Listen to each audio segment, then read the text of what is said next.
Hello students, finally Bihar शिक्षा विभाग के द्वारा लाइब्रेरियन नियमावली को मंजूरी मिल गई है और ऐसे में अभी आपके साथ हम डिस्कस करने वाले हैं लाइब्रेरियन नियमावली को लेकर। चूँकि नियमावली जो है शिक्षा विभाग की ओर से जो कैबिनेट भेजा गया था वहाँ से इसकी स्वीकृति मिल गई। और आइए जानते हैं कि कई महीनों से बिहार के जो कैंडिडेट थे जो लाइब्रेरियन भर्ती की इंतज़ार में थे, वो सोच रहे थे कि आखिरकार नियमावली जारी होगा और उसके बाद हमारी भर्ती प्रक्रिया होगी। तो फाइनली उनका इंतज़ार ख़त्म हो चुका है। और आइए इस वीडियो में जो सबसे महत्वपूर्ण मुद्दे पर हम बात करने वाले हैं वो कि आखिरकार बिहार में नियमावली जो लागू होने वाली थी, जो मांग चल रहा था स्टूडेंट का, आखिरकार ये जो नियमावली आने के बाद क्या बिहार में नियमावली जो आया है नया, उसके बाद अब बिहार में जो लाइब्रेरियन की भर्ती होगी उसमें डोमिसाइल लागू कर दिया गया है। तो आइए इस पर हम डिस्कस करने वाले।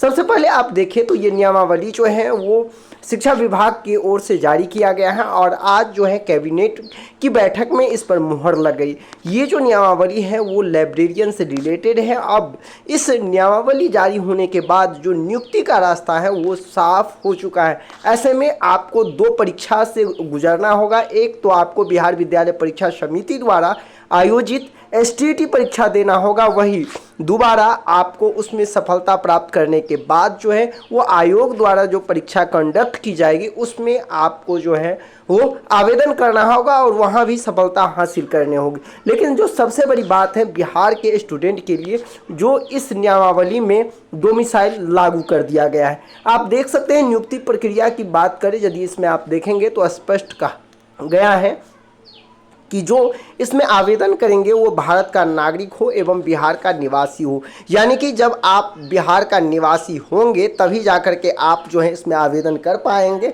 और ये जो बहाली है वो आपको बता दें कि पुनः ये बहाली आपका लाइब्रेरियन का है। यानी कि अब सीधे तौर पे हम समझ सकते हैं कि बिहार के जो लाइब्रेरियन की जो भर्ती है इसमें डोमिसाइल लागू हो गया और ये बिहार के स्टूडेंट के लिए अच्छी खबर है। आपने देखा होगा जिस तरह से TRE 1, TRE 2 और TRE 3 हुआ, तो बिहार के जो लाखों कैंडिडेट हैं वो कई समय से उनका मांग था कि जो डोमिसाइल पहले से जो लागू था नियमावली में उसको हटा दिया गया था और पुनः उनका मांग था कि डोमिसाइल रहनी चाहिए। इससे जो है बिहार के लाखों कैंडिडेट को नुकसान हो रहा है और इसको लेकर अब फाइनली सरकार ने ये डिसीजन ले लिया है। और ये डिसीजन जो है स्टार्ट हुआ है, आपको बता दें, लाइब्रेरियन भर्ती से। लाइब्रेरियन भर्ती की जो नियमावली जारी हुआ है इसमें यह स्पष्ट लिखा है कि वो बिहार का नागरिक हो। ऐसे में अब जो बिहार के कैंडिडेट होगा वह इस लाइब्रेरियन भर्ती परीक्षा में शामिल हो पाएंगे और वही बिहार में लाइब्रेरियन बन पाएंगे। अब ये देखना होगा कि क्या जो लंबे समय से यहाँ के कैंडिडेट का इंतजार है कि BPSC जो TRE 4 होगा उसमें भी संशोधन होकर बिहार के जो लाखों कैंडिडेट हैं जो यह मांग कर रहे हैं कि वहां भी डोमिसाइल लागू होना चाहिए। लेकिन इस नियमावली में तो डोमिसाइल लागू हो चुका है। अब देखना होगा कि आगे क्या होगा, क्योंकि आपको पता है बिहार में चुनाव है और ऐसे में बिहार के लाखों कैंडिडेट ये बराबर मांग कर रहे हैं। सरकार का ये कमिटमेंट भी था कि जैसे ही हमारा गवर्नमेंट होगा तो हम जो है डोमिसाइल लागू कर देंगे। तो अब ये देखना होगा कि डोमिसाइल लागू अन्य भी भर्ती प्रक्रिया में होती है या नहीं। यदि हम इसकी बात करें तो इसमें यह स्पष्ट दिया गया है कि इसकी भर्ती प्रक्रिया जो है सीधी भर्ती होगी और इसमें जो सबसे बड़ी बात है कि 10 वर्ष का छूट भी दिया गया है। एज रिलैक्सेशन जो है वो 10 वर्ष का दिया गया है। तो ऐसे कैंडिडेट जिनका एज एक्सपायर हो गया था वो भी अब इसमें आवेदन कर पाएंगे। दूसरी बात ये है कि इस परीक्षा के लिए जो है सभी पद जो है मूल कोटि से भरे जाएंगे और इसका जो नियुक्ति होगा वो सीधे भरे जाएंगे, क्योंकि यह जो पद है वो विद्यालय पुस्तकालय अध्यक्ष यानी कि लाइब्रेरियन का पद माने जाएंगे। और इसको लेकर अब सभी जिला के द्वारा जो है रिक्ति क्लियरेंस किया जाएगा। उसके बाद जो अधिसूचना के बाद जो है आयोग को भेज करके आयोग जो है उस पर अपना नोटिफिकेशन जारी करेंगे। पुनः उस नोटिफिकेशन के आधार पर जो है भर्ती प्रक्रिया की जाएगी। लेकिन अभी सबसे पहले जो बिहार विद्यालय परीक्षा समिति को STET कंडक्ट कराना होगा और सभी STET पास करने के बाद ही जो है वो इसमें आवेदन कर पाएंगे। यानी कि जो विद्यालय पुस्तकालय अध्यक्ष की जो पद है इसके लिए 2 परीक्षा से गुजरना होगा और आप सभी को 2 चीज़ों पर फोकस करना होगा। पहला तो आपको STET सफल करना होगा, दूसरा STET पास करने के बाद जो भर्ती प्रक्रिया होगी जो आयोग द्वारा कंडक्ट किया जाएगा वो भी आपको देने होंगे।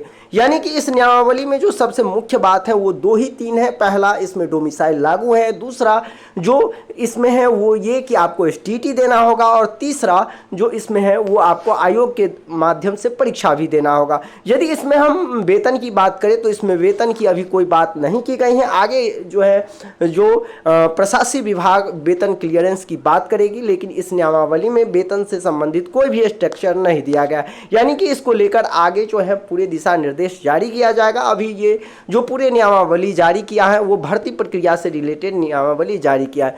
तो उम्मीद करते हैं अब इस नियमावली जारी होने के बाद TRE 4 भी जल्द आने की प्रबल संभावना हो चुकी है, क्योंकि आपको पता ही है कि आगे आने वाले समय में चुनाव है। तो ऐसे में सरकार यह प्लान कर रही है कि जल्द से जल्द भर्ती प्रक्रिया हम शुरू करें। ऐसे में जो TRE 4 की तैयारी कर रहे हैं और जिनका अभी तक सीटेट भी क्लियर नहीं हुआ है, तो एग्जाम कार्ड जो है सीटेट सफलता को लेकर जो है बहुत सारे बेहतर तैयारी के लिए अपना बुक प्रोवाइड कर रहे हैं। तो यदि आप सीटेट में कई समय से असफल हो रहे हैं और सफलता चाहते हैं, तो इसके लिए सीटेट का जो अग्रवाल एग्जाम कार्ड जो अपना बुक लेकर के आए हैं वो बुक आप परचेज करके अच्छे से स्टडी कर सकते हैं। इसका जो बुक है वो स्टडी गाइड भी आपको मिल जाएंगे। इसके साथ ही आप यदि प्रैक्टिस करना चाहते हैं, अपनी प्रैक्टिस को मजबूत करना चाहते हैं, जो कि सबसे अहम हो जाता है किसी भी परीक्षा में सफल होने के लिए, तो आप इसका जो है सीटेट का प्रैक्टिस सेट भी परचेज कर सकते हैं और इसको खरीद कर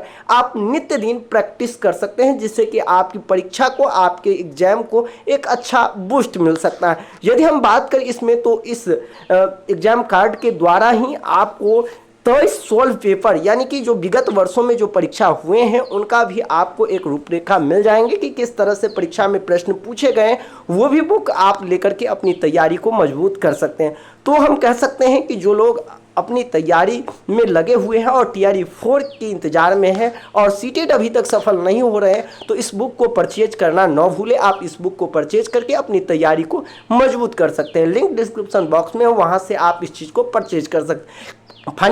फाइनली तौर पर कहा जाए तो अब बिहार में जो है नौकरियों का सिलसिला यदि हम कह सकते हैं इस नियमावली के बाद जो है वो प्रारंभ हो चुका है। एक के बाद एक आपको भर्ती प्रक्रिया को लेकर नोटिफिकेशन देखने को मिलते रहेंगे। अब फाइनली जो है आज कैबिनेट के द्वारा कई सारे ऐसे नियमावली हैं जिस पर मुहर लग गई है। अब इंतजार है तो TRE 4 वैकेंसी की, और वो भी आपको जल्द से जल्द देखने को मिल जाएंगे, क्योंकि पहले ही इस पर घोषणा हो चुका है कि चुनाव से पहले पहले TRE 4 की वैकेंसी आने वाली। तो आप लोग अपनी तैयारी में जुट जाए, चाहे वो हम TRE 4 की बात करें या फिर लाइब्रेरियन की बात करें, सभी की भर्ती प्रक्रिया चुनाव से पहले हरगिज आने वाला है। तो आप लोग अपनी तैयारी में लग जाएं। उम्मीद करते हैं कि इस इन्फॉर्मेशन के बाद आप सभी का डाउट क्लियर हो चुका होगा। आप लोग कमेंट करके जरूर बताएं कि क्या डोमिसाइल लगाना सही है या फिर गलत है। आपकी कमेंट को हम रीड करेंगे। मिलते हैं नेक्स्ट वीडियो में, अभी के लिए बस इतना ही। धन्यवाद।